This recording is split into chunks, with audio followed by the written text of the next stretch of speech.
Je m'appelle Charlotte et je pense que les plus belles découvertes se font au bout de la rue. Ce que j'aime, c'est découvrir notre beau pays avec des personnes exceptionnelles et souvent insolites. Alors, je vous emmène avec moi. Et cette semaine, c'est dans le département des Vosges que je vous emmène. Des forêts, un petit peu de brume et une ville nichée au bord d'un lac féerique, vous aurez peut-être reconnu Gérardmer. Et si on se retrouve dans la perle des Vosges, c'est pour évoquer deux choses emblématiques. D'abord, la tradition du textile avec Paul, et puis un personnage exceptionnel, Claude. Je ne vous en dis pas plus, vous allez voir le personnage. Claude Vanoni est comédien, humoriste, conteur, mais surtout vosgien depuis toujours. C'est pour ça que j'avais envie de le rencontrer avec vous. Il m'a donné rendez-vous dans ce café atypique du centre-ville, bien connu des habitués. Avec lui, on va évoquer un parcours de vie atypique, de Gérardmer jusqu'à l'Olympia, ses histoires et ses Vosges qu'il aime tant.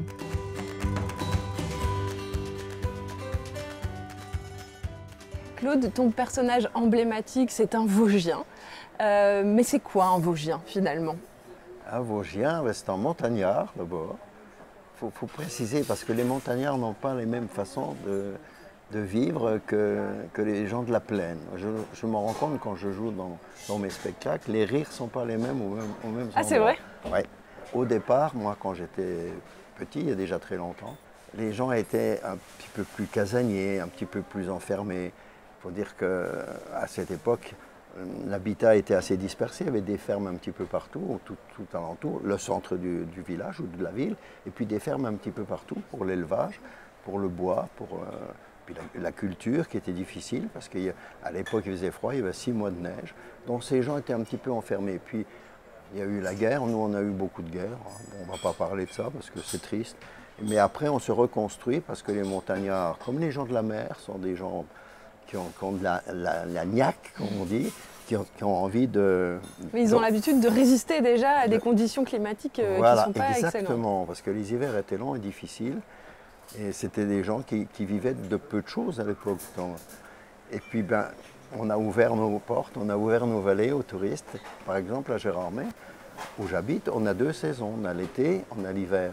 Donc tout ça a fait que les gens sont plus ouverts et arrivent à vivre du tourisme, à vivre mieux, quoi. Alors on dit Gérardmer, on ne dit pas Gérardmer. Alors on dit Gérardmer, pourquoi? Et Longemer. Ben oui, ça c'est drôle. Surprenant. Alors en patois, il n'y a pas de mot pour désigner le lac, c'est la mer. L'homo, avec un accent circonflexe. Donc Longemer, c'est un lac assez étroit et en longueur, donc c'est la longue mer. Et Gérardmer, ce n'est pas du tout la même origine. On dit que Gérard d'Alsace, qui a été à l'origine de la ville de Gérardmer, avait comment on peut dire, une cabane de chasse. Il venait chasser, des ducs de Lorraine, hein, il venait chasser, et autour de son habitation, on appelle ça le Meix, M-E-I-X. D'accord. C'est le jardin, c'est un petit peu l'entourage de la maison. Donc c'était le Meix, M-E-I-X, de Gérard d'Alsace. Voilà, donc maintenant on sait pourquoi. Mais nous, on prononce Gérardmer. Donc quand on entendait Gérardmer, on sait que ce n'est pas des gens d'ici. Mais il y a plein d'endroits comme ça. Hein. Si vous dites Chamonix, les Chamonniards, ils ne vont pas être contents, ces Chamonix. Non, puis les mirabelles, les framboises, et les brimbelles que tu as du mal de cueillir tout le long de l'été. Tu sais ce que c'est, les brimbelles? Ah oui, si, mais attends, je traduis parce qu'il y avait un Parisien dans la salle. Les brimbelles, voilà, c'est des myrtilles. Hein? Voilà, vous saurez, les Parisiens, vous notez, c'est myrtilles. Mais nous, on dit des brimbelles à belle. Alors c'est rigolo parce que ici, tout le monde te connaît. Hein. Tous les gens qu'on a rencontrés depuis qu'on est arrivé, voilà, Claude Vanoni, ah, vous allez voir Claude Vanoni. Et ton personnage, il est emblématique, ouais. C'est un Vosgien. Pourquoi il a autant plu? Quelles sont ses caractéristiques? Ouais, au départ, quand j'étais jeune, je voulais faire du sport et du théâtre. Donc j'ai fait les deux, parce que j'étais longtemps moniteur à Jeunesse et Sport, où j'enseignais le ski, la voile, l'escalade, le canoë, la plongée, enfin tout. Voilà. Et puis, parallèlement, le samedi, je mettais mon chapeau, mes sabots, et j'allais dans des fêtes raconter mes histoires d'origine vosgienne. Voilà. J'ai commencé dans un groupe folklorique. Puis petit à petit, mon personnage a évolué, j'ai commencé à faire des spectacles. dans des kermesses, dans des balles de société. Qui t'a mené même jusqu'à l'Olympia. Alors on en parle parce que c'est quand même une salle mythique. Oui. C'est assez fou, quoi. Ben, le premier Olympia, c'est un agent, un impresario qui m'aime bien, qui m'aime toujours bien d'ailleurs, qui m'a dit « j'ai envie de faire l'Olympia avec vous ». J'ai dit « attends, l'Olympia, c'est à Paris ?» Oui, il n'y a pas de souci. Effectivement, il y a 2000 places, on a fait 1700 personnes un dimanche après-midi. Et puis on l'a refait une deuxième fois, puis une troisième fois, puis une quatrième fois. Ce qui était impressionnant quand j'étais plus jeune et que je débutais ce métier, c'était dans les kermesses. Et alors, là on apprend son métier, quoi, parce que mais je ne sais pas pourquoi, mais il s'est passé que, mais j'y suis pour rien, c'est les gens qui m'ont aimé, c'est pas, moi j'ai rien fait. Et tu as continué toujours à vivre ici? J'ai tenu parce que j'aurais pu. On m'a inventé des chimères. On me disait, oh là là, tu vas aller à Paris, tu vas faire un tabac. Non, non, j'ai pas voulu aller à Paris. J'ai été jouer dans des villages où il n'y a rien. Et ça, c'est chouette. Parce que quand on arrive dans un village du Haut-Doubs, du Jura ou des Vosges, peu importe, mais surtout en montagne, moi j'avais des gens assis sur des bancs en bois qui étaient là, qui me buvaient des yeux avec la bouche entrouverte. Ça, pour moi, c'est... C'est voilà. à la fois artistique et social, un peu, finalement, si d'aller voir les gens. Voilà. J'ai une mamie qui avait 80 et quelques années, mon âge maintenant d'ailleurs. Il dit, ah, c'est qui vient ce soir là? C'est le Vosgien là, qui raconte des bêtises. Ah ben j'irai, je sors jamais, mais là j'irai. Parce que c'est... Voilà. Ça, c'est magnifique. Quel beau moment j'ai vécu en compagnie de Claude. Si vous souhaitez en découvrir plus sur lui, je vous invite sur notre site terredefrance.tv. L'autre personnalité que je souhaite vous présenter, c'est Paul de Monclos. Lui, il n'est pas originaire des Vosges, mais en arrivant ici il y a plusieurs années, il est tombé sous le charme d'une histoire et d'un savoir-faire lié à une entreprise. Il est le PDG d'une société de linge vosgien et il symbolise presque à lui seul le dynamisme de ce secteur. Pour me raconter son histoire, il me propose une visite des ateliers de confection. Savoir-faire spécifique qui se trouve ici, mais pourquoi dans les Vosges? Oui, les Vosges, tu sais que les Vosges ont une vieille tradition textile liée à la présence d'eau. Il faut beaucoup d'humidité pour tisser, notamment le coton. Et les Vosges sont une zone assez bien arrosée de ce côté-là.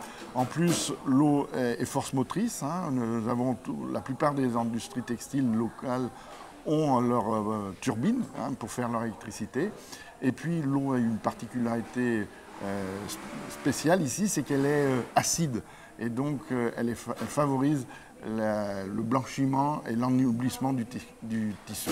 Quand est-ce que l'industrie a commencé ici l'industrie textile dans les Vosges est née d'une culture ancestrale, puisqu'il y avait des métiers à tisser dans les fermes.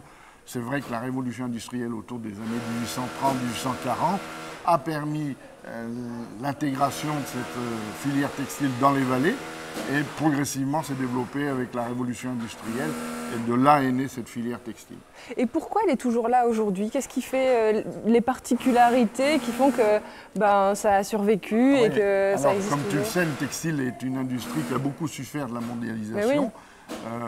C'est vrai dans les Vosges, hein, on est passé de 30 000 emplois à moins de 3 000 en une génération. Par contre, les entreprises qui restent ont su trouver un modèle économique, notamment basé sur la petite série, sur la création, sur l'innovation, sur le service. Et alors tu me confirmes que c'est toujours donc fabriqué ici, dans la région, avec des gens du coin? Absolument. On a même créé un label pour ça, qui s'appelle Vosges Terre Textile. Ce label permet aux consommateurs d'identifier si le produit est réellement fait localement. Donc quand vous trouvez le label Vosges Terre Textile sur votre produit, vous êtes sûr qu'il est fait dans les Vosges.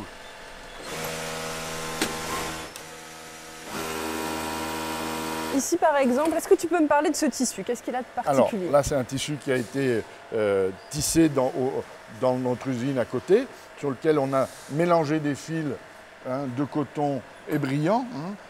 On utilise la technique du jacquard qui permet on voit le dessin des deux côtés, d'accord?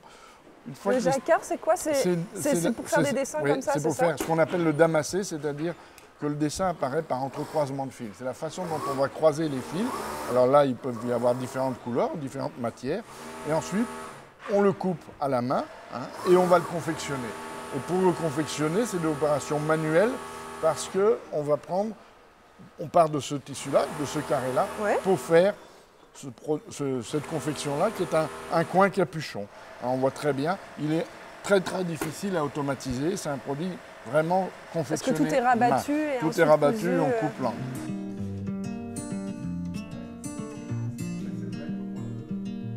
Alors moi, il y a un truc que je déteste, c'est repasser. Charlotte, tu n'es pas la seule à détester le repassage. Et on a donc effectivement mis au point des traitements qui facilitent le repassage. Ça ne l'empêche pas sur nos tissus, mais c'est très facile. C'est presque un bonheur de repasser. Nous, on a aussi beaucoup misé sur l'innovation, essentiellement pour faciliter l'entretien, que ce soit de nos clients hôteliers et restaurateurs ou de nos clients particuliers. On a fait des traitements anti-taches, on a fait des traitements, ce qu'on appelle green suite, c'était très facile à entretenir.